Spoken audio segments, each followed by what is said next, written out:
அவங்கெல்லாம் பேச ஆரம்பித்தாங்கன்னா மதிமுகவுடைய மொத்த வரலாறும் முடிஞ்சிடும். அதனால் மதிமுகவை சேர்ந்தவர்களுக்கு அன்போடு சொல்லிக் கொள்கிறோம், போயிட்டீங்க, போயிட்டு விஜய் படத்தை பார்த்துட்டு விசிலடிங்க, மகிழ்ச்சியாக இருங்க, வைபாகுங்க.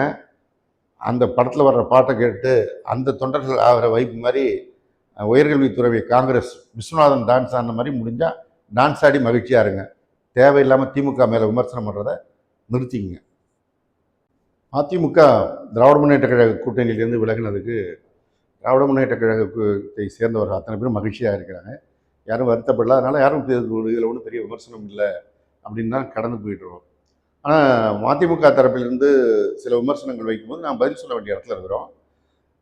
ஏதோ திராவிட முன்னேற்ற கழகத்தின் தயவு இல்லாமல், தலைவர் கலைஞருடைய தயவு இல்லாமல் வைகோ வளர்ந்தார் அப்படின்னு சிலர் பேசுகின்ற அந்த செய்தி தான் மக்களுக்கு தெளிவுபடுத்த வேண்டிய இடத்துல நாங்கள் இருக்கிறோம்.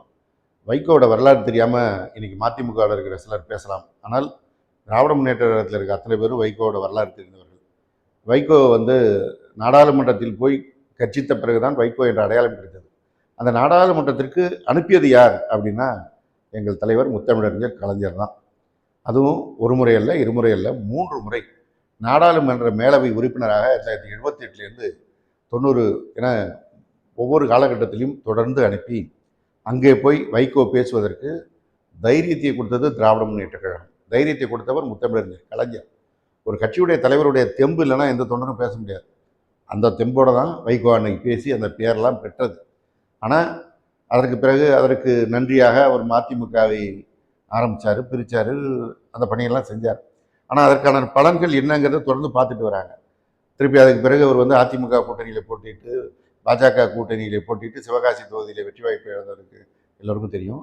சிவகாசி தொகுதியில் மீண்டும் முத்தமிழறிஞர் கலைஞர் அவர்களால் அவர் நாடாளுமன்ற உறுப்பினராக்கப்பட்டார்.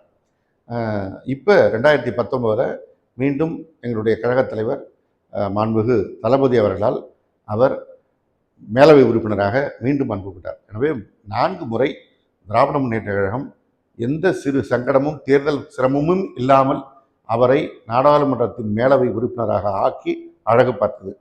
இந்த பதவியெல்லாம் திராவிட முன்னேற்ற கழகத்தின் தயவுல தான் வைகோவுக்கு வந்தது. மதிமுகன்னு ஆரம்பித்து அவருக்கு கிடைத்த பரிசு 96ல் ஒட்டுமொத்தமாக 234 தொகுதியிலும் வெற்றி வாய்ப்பு இழந்தது. அவர் தான் ஆட்சியை பிடிக்க போகிறாருன்னு ஒரு பெரிய ஹைப் கொடுத்துட்டு இருந்த காலகட்டத்தில் மீண்டும் முத்தமிழறிஞர் கலைஞர் தான் முதலமைச்சர் ஆனார். எனவே வைகோவோட வரலாற்றை பேசுறதுக்கு முன்னாடி திராவிட முன்னேற்ற கழகத்துக்காரங்க இதெல்லாம் தெரியும்னு நினச்சிட்டு பேசணும். இன்னும் சொல்லப்போனால் வைகோவோட மிச்ச வரலாற்றை நாங்கள் சொல்வதை விட மதிமுகவிலேருந்து ஒவ்வொரு மூத்த தலைவர்களாக வெளில வந்துட்டுருக்காங்க. வைகோவுக்கு பொடா வழக்கிலே கைதாகி இருந்து விடுதலைக்கு போராடியவர் முத்தமிழறிஞர் கலைஞர். அந்த பொடா வழக்கில் உள்ளே இருந்த மரியாதைக்குரிய செவந்தியப்பன், அழகு சுந்தரம், செங்குட்டுவன் எல்லாம் இன்றைக்கி திராவிட முன்னேற்ற கழகத்தில் கழகத் தலைவர் தளபதி மு.க. ஸ்டாலின் அவர்கள் தலைமையில் தங்களை இணைத்து கொண்டிருக்கிறாங்க. இவங்கெல்லாம் தான் மதிமுக ஆரம்பிக்கும் போது பில்லராக கூட போய் நின்றவங்க. அன்றைக்கு மதிமுக துவங்கிய போது யார் இருந்தவர்கள், இன்றைக்கு யார் இருக்கிறார்கள் என்று கணக்கு பார்த்தாலே தெரியும். இன்றைக்கி மதிமுகவுடைய நிலை என்னங்கிறது தெரியும்.